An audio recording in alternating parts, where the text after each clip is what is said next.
Hi, ഇന്ന് നമ്മൾ discuss ചെയ്യുന്നത് 2024-25 ഏതാണ് അടിസ്ഥാന ശാസ്ത്രത്തിലെ ഊർജ്ജതന്ത്രമാണ് കേട്ടോ. അപ്പോൾ നമുക്ക് നോക്കിയാലോ. ഒന്നാമത്തെ ക്വസ്റ്റ്യനിലോട്ട് പോകാം അല്ലേ. ഒന്നാമത്തെ ക്വസ്റ്റ്യൻ എന്താണ്? പ്രകാശത്തിന് ശൂന്യതയിൽ 3 ലക്ഷം കിലോമീറ്റർ സഞ്ചരിക്കാൻ എത്ര സമയം വേണമെന്നാണ് ഒന്നാമത്തെ ക്വസ്റ്റ്യൻ ചോദിച്ചേക്കുന്നത് അല്ലേ. അപ്പോൾ എത്ര സമയം വേണമെന്ന് നിങ്ങൾക്ക് അറിയായിരിക്കും. എത്ര സമയമാണ് വേണ്ടത്? 1 സെക്കൻഡ് അല്ലെങ്കിൽ 1 സെക്കൻഡാണ് ആവശ്യം കേട്ടോ. ഒന്നാം പദ ജോഡി ബന്ധം കണ്ടെത്തി രണ്ടാം പദ ജോഡി പൂർത്തിയാക്കുക. രണ്ടാമത്തെ ക്വസ്റ്റ്യൻ ആണ്. അപ്പോൾ ഏതാണ് ഫസ്റ്റ് പറഞ്ഞേക്കുന്നത്? സദിശ അളവ് എന്ന് പറഞ്ഞിട്ടുണ്ട്, അത് പ്രവേഗം എന്ന് കൊടുത്തിട്ടുണ്ട്. ഇനി അദിശ അളവിന് ഒരു എക്സാമ്പിൾ എഴുതാനാണ് പറഞ്ഞേക്കുന്നത് കേട്ടോ. അപ്പോൾ നമുക്ക് ഏത് കൊടുക്കാം? വേഗത കൊടുക്കാവേ, വേഗത. നെക്സ്റ്റ് മൂന്നാമത്തെ ക്വസ്റ്റിന് ചുവടെ നൽകിയിരിക്കുന്നതിൽ നിന്ന് ശരിയായി രേഖപ്പെടുത്തിയ യൂണിറ്റ് കണ്ടെത്തി എഴുതുക. വോൾട്ട് ഉണ്ട്, പാസ്കൽ ഉണ്ട്, പിന്നെ ഏതാണ്? Kelvin, ampere. ഇതിലേതാണ് ശരിയായിട്ടുള്ളത്? പാസ്കലാണ് ശരിയായിട്ടുള്ളത്. ബലത്തിൻ്റെ SI യൂണിറ്റ് ഏതാണ്? ന്യൂട്ടൺ ആണ് അല്ലേ. അത് നിങ്ങൾക്ക് എന്തായാലും അറിയാമായിരിക്കും അല്ലേ. ബലത്തിൻ്റെ SI യൂണിറ്റ് എന്ന് പറയുന്നത് ഏതാണ്? ന്യൂട്ടൺ ആണ്. 5 മുതൽ 9 വരെയുള്ള ചോദ്യങ്ങൾക്ക് 4 എണ്ണത്തിന് ഉത്തരം എഴുതാനാണ് പറഞ്ഞേക്കുന്നത്. അഞ്ചാമത്തെ ക്വസ്റ്റ്യൻ എന്താണ്? പൊതുനിരത്തുകൾക്കരികിൽ സാധാരണയായിട്ട് കാണപ്പെടുന്ന ഒരു ട്രാഫിക് സൈൻ ബോർഡാണ് നൽകിയിരിക്കുന്നത്. ഈ ചിത്രം എന്തിനെ സൂചിപ്പിക്കുന്നു? എന്തിനാണ് സൂചിപ്പിക്കുന്നത്? റോഡ് മുറിച്ച് കിടക്കുന്ന സീബ്ര ക്രോസിങ് അടുത്തുണ്ട് എന്നാണ് അല്ലേ. അപ്പം സീബ്ര ക്രോസിംഗ് ആണ് കേട്ടോ.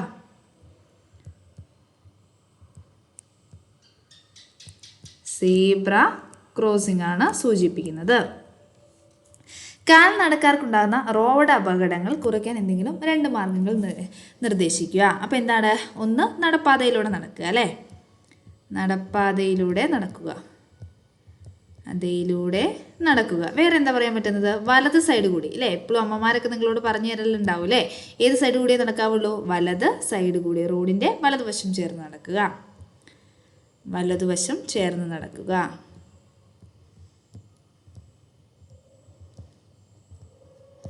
വലതുവശം ചേർന്ന് നടക്കുക. നെക്സ്റ്റ് അടുത്ത ക്വസ്റ്റ്യനിലോട്ട് പോകാം അല്ലേ.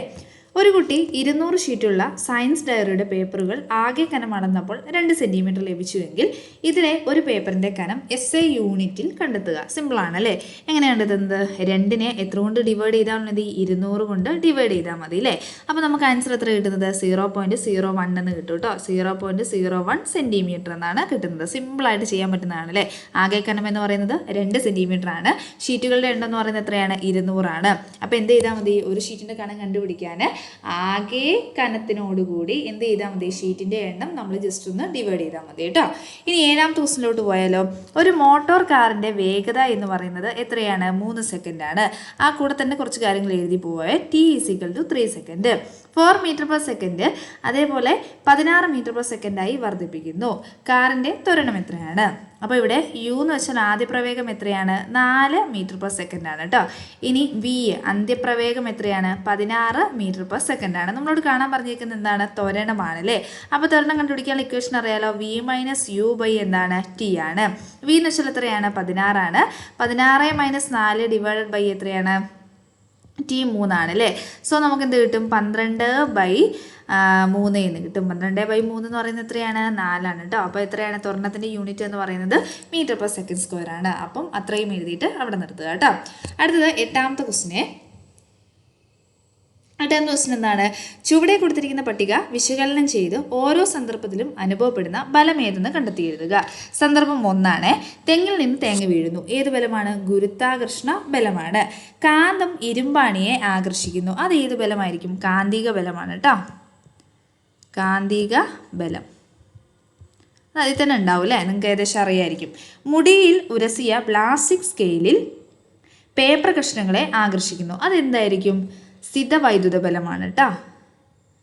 സ്ഥിത വൈദ്യുത ബലം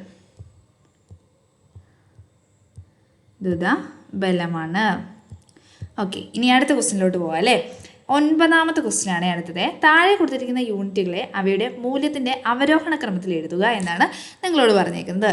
അപ്പോൾ ഇവിടെ ഏറ്റവും ആദ്യം ആരാ വരുന്നത്? 2 കിലോമീറ്റേഴ്സ് ആയിരിക്കും വരുന്നത്. നെക്സ്റ്റ് അടുത്തായിരിക്കും 2 മീറ്റർ വരും. ദെൻ ഏത് വരും? 2 സെൻറ്റിമീറ്റർ വരും. ലാസ്റ്റ് വൺ ആരാ വരുന്നത്? 2 മില്ലിമീറ്റർ വരും കേട്ടോ. നെക്സ്റ്റ് അടുത്തത് എങ്ങനെയാണ്? 5 കിൻഡൽ. ഇവിടെ ഏറ്റവും വലുതെന്ന് പറയുന്നത് 5 കിൻഡലാണ് അല്ലേ. പിന്നെ അതിൻ്റെ താഴെ ആരാണ്? 5 kg. 5 kg എന്ന് വരും. അടുത്തത് 5 ഗ്രാമാണ്. പിന്നെ അടുത്ത ഏതാണ്? 5 മില്ലിഗ്രാം ആണ് കേട്ടോ. അടുത്ത ക്വസ്റ്റിനിലോട്ട് പോകാം അല്ലേ. 10 മുതൽ 13 വരെയുള്ള ചോദ്യങ്ങളിൽ നിന്ന് ഏതെങ്കിലും 3 എണ്ണത്തിന് ഉത്തരം എഴുതാനാണ് നിങ്ങളോട് പറഞ്ഞേക്കുന്നത് കേട്ടോ. അപ്പോൾ 10ാമത്തെ ക്വസ്റ്റ്യൻ എന്താണ്? 10ാമത്തെ ക്വസ്റ്റ്യൻ കൊടുത്തേക്കുന്നത് ഒരു ഗ്ലാസ് ബീക്കറിൽ 3 വ്യത്യസ്ത ദ്രാവകങ്ങൾ എടുത്തിരിക്കുന്നു. 3 ചിത്രങ്ങൾ ചുവടെ നൽകിയിരിക്കുന്നു. എക്സ് മണ്ണെണ്ണയാണ്, വൈ ശുദ്ധജലമാണ്, ഇസഡ് എന്ന് പറയുന്നത് ഏതാണ്? ഉപ്പ് ലായനിയാണ്. അപ്പം 3 ബീക്കർ ഉണ്ട്. 3 ബീക്കറിലും എന്ത് ചെയ്തിട്ടുണ്ട്? 3 എണ്ണം ഒഴിച്ചിട്ടുണ്ട്. മണ്ണെണ്ണയുണ്ട്, ശുദ്ധജലവും ഉണ്ട്, ഉപ്പ് ലായനിയും ഉണ്ട്. അപ്പോൾ ഇത് ഏത് ബീക്കറാണ് കറക്റ്റ് ഓർഡറിൽ അറേഞ്ച് ചെയ്തിരിക്കുന്നത് എന്നാണ് നിങ്ങൾ എഴുതേണ്ടത് കേട്ടോ. ഇതിൽ ഏത് ബീക്കറാണ്? ബീക്കർ ബി ആണ്. ഉത്തരം സാധൂകരിക്കുക. അപ്പോൾ ഉത്തരം സാധൂകരിക്കുമ്പോൾ എങ്ങനെ എഴുതേണ്ടത്? മണ്ണെണ്ണയെ അപേക്ഷിച്ച് ശുദ്ധജലത്തിന് എന്താണ്? സാന്ദ്രത കൂടുതലാണ്. അപ്പോൾ ശുദ്ധജലത്തിന് വെച്ച് നോക്കുമ്പോൾ എന്താണ്? ഉപ്പ് ജലത്തിന് എന്താണ്? സാന്ദ്രത പിന്നെയും കൂടുതലാണ് കേട്ടോ. അപ്പം ഏറ്റവും കൂടുതൽ സാന്ദ്രത ഉള്ളത് ഉപ്പുവെള്ളത്തിനാണ്. ശുദ്ധജലത്തിനെ വെച്ച് കമ്പയർ ചെയ്യുമ്പോൾ ഉപ്പുവെള്ളത്തിന് പിന്നെയും കൂടുതലാണ്. എന്നാൽ ഇവർ രണ്ടിനേക്കാളും കുറവാണ് ആർക്ക്? നമ്മുടെ മണ്ണെണ്ണയ്ക്ക് കേട്ടോ. അടുത്തത് 11ാമത്തെ ക്വസ്റ്റിനോട്ട് പോവാം. മോട്ടോർ വാഹനങ്ങളിൽ ഉപയോഗിക്കുന്ന ഒരു ഉപകരണത്തിൻ്റെ ചിത്രമാണ് നൽകിയിരിക്കുന്നത്. ഈ ഉപകരണത്തിൻ്റെ പേരെഴുതുക. ഈ ഉപകരണത്തിൻ്റെ പേരെന്ന് പറയുന്നത് ഏതാണ്? സ്പീഡോമീറ്റർ ആണ് കേട്ടോ. സ്പീഡോമീറ്റർ. നെക്സ്റ്റ് അടുത്ത ക്വസ്റ്റ്യൻ എന്താണ്? 60 km/h വേഗത്തിൽ സഞ്ചരിക്കുന്ന ഒരു വാഹനം 90 km ദൂരം സഞ്ചരിക്കാൻ എത്ര സമയമെടുക്കും? കണ്ടുപിടിക്കാൻ എളുപ്പമാണ് അല്ലേ. അപ്പോൾ ഇവിടെ എന്താണ്? ഇങ്ങനെ ചെയ്താൽ മതി. ദൂരം ഡിവൈഡഡ് ബൈ വേഗത ചെയ്താൽ കേട്ടോ. ദൂരത്തിനെ വേഗത കൊണ്ട് എന്ത് ചെയ്താൽ മതി? ഹരിച്ചാൽ മതി. ഇവിടെ ദൂരം എന്ന് പറയുന്നത് എത്രയാണ്? 90 km/h ആണ്. വേഗത എന്ന് പറയുന്നത് എത്രയാണ്? 60 km/h ആണ് അല്ലേ. ഇവിടെ 90 km ആണ്, പെർ അവർ ഇല്ല, 90 km ആണ്.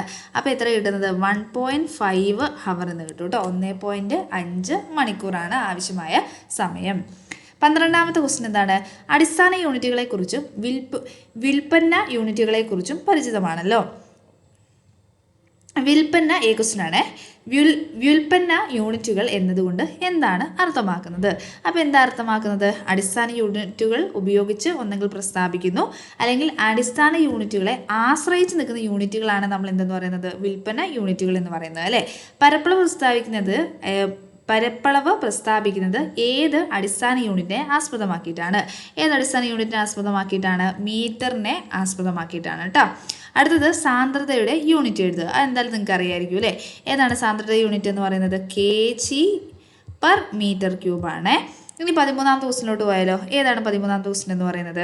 ഒരു ക്രിക്കറ്റ് ബോൾ ലംബദിശയിൽ മുകളിലോട്ട് എറിഞ്ഞപ്പോൾ കയ്യിൽ നിന്നും 10 മീറ്റർ ഉയർന്ന ശേഷം തിരികെ കയ്യിൽ വന്നു. അപ്പം ബോൾ മുകളിലോട്ട് എറിഞ്ഞു, അതേപോലെ താഴോട്ടും വന്നിട്ടുണ്ട്. ബോൾ സഞ്ചരിച്ച ആകെ ദൂരം എത്ര? അപ്പോൾ എങ്ങനെ കാണുന്നത്? 10 മീറ്റർ പ്ലസ് 10 മീറ്റർ ചെയ്താൽ മതി. അപ്പോൾ ടോട്ടൽ എത്രയാണ്? 20 മീറ്റർ എന്ന് കിട്ടും. ബോൾ തിരികെ കയ്യിലെത്തുമ്പോൾ ഉണ്ടായ സ്ഥാനാന്തരം എത്ര? 0 സ്ഥാനാന്തരമായിരിക്കും കേട്ടോ. അടുത്ത് എന്താ പറഞ്ഞേക്കുന്നത്? ബോൾ താഴോട്ട് പതിക്കുമ്പോൾ അതിൻ്റെ ത്വരണം എന്ന് പറയുന്നത് 10 മീറ്റർ/s² ആണെങ്കിൽ 0.5 സെക്കൻഡ് ആകുമ്പോൾ ഇതിൻ്റെ പ്രവേഗം എത്രയായിരിക്കും? അപ്പം ഇത് പ്രവേഗം കണ്ടുപിടിക്കണമെങ്കിൽ വി എന്ന് വെച്ചാൽ ആരാണ്? നമ്മുടെ വെലോസിറ്റി കണ്ടുപിടിക്കാനുള്ള ഇക്വേഷൻ അറിയണം കേട്ടോ. ഇക്വേഷൻ എന്താണ്? v = u + at ആണ്. അതിൽ u എന്ന് പറയുന്നത് ഇവിടെ പറഞ്ഞിട്ടുണ്ട്. എത്രയാണ്? u എന്ന് വെച്ചാൽ ഇനീഷ്യൽ വെലോസിറ്റി അല്ലെങ്കിൽ ആദ്യ പ്രവേഗമാണ്. ആദ്യ പ്രവേഗം എത്രയാണ്? 0 ആണ് അല്ലേ. ഇനി നെക്സ്റ്റ് അടുത്തത് ആക്സിലറേഷൻ അല്ലെങ്കിൽ ത്വരണം എന്ന് പറയുന്നത് എത്രയാണെന്ന് പറഞ്ഞിട്ടുണ്ട്? 10 മീറ്റർ/s² ആണെന്ന് നമ്മളോട് എടുത്ത് പറഞ്ഞിട്ടുണ്ട്. ടൈം എന്ന് പറയുന്നത് എത്രയാണ്? 0.5 സെക്കൻഡ് ആണ് കേട്ടോ. ഇനി എന്ത് ചെയ്താൽ മതി? ഇക്വേഷനിലേക്ക് അപ്ലൈ ചെയ്യുക. u എന്ന് പറയുന്നത് 0 ആണ്. 0 അതുപോലെ എഴുതി. a എന്ന് പറയുന്നത് എത്രയാണ്? 10 ആണ്. 10 ഇൻറ്റു എത്ര വരും? 0.5 എന്ന് വരും അല്ലേ. ശരിയാണോ? അപ്പം v എന്ന് പറയുന്നത് നമുക്ക് കിട്ടുന്ന ആൻസർ എന്ന് പറയുന്നത് 5 മീറ്റർ/s ആണ് കേട്ടോ. ഓക്കെ.